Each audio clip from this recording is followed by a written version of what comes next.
Hi havia una vegada un home i una dona que s'acabaven de casar.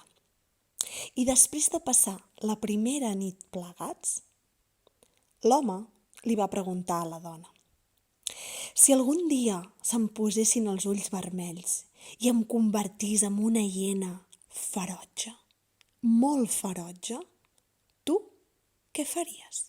Digues, què faries?» «Doncs jo», va dir ella, «em convertiria en un arbre. T'esgarraparia. Doncs em convertiria en un bassal d'aigua. Un bassal d'aigua? Un bassal d'aigua el xuclaria. Doncs amb una pedra. Una pedra?» «Una pedra», va contestar ell, «l'esclafaria. Sí». A l'endemà, la dona i l'home se'n van anar al bosc a buscar llenya per la seva nova llar. I a ell se li van posar els ulls vermells. Es va convertir en una hiena ferotge, ferotge.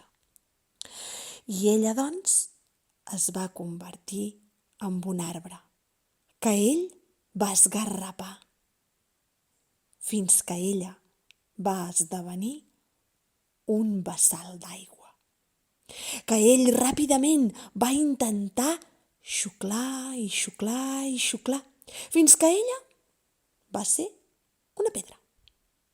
Una pedra que ell va intentar esclafar fort, però no ho va aconseguir, perquè ella es va convertir en una altra cosa que no sabeu ni vosaltres ni jo mateixa. Era un secret que ella havia guardat per sempre dins seu i que la va salvar. Conte contat, aquest conte s'ha acabat.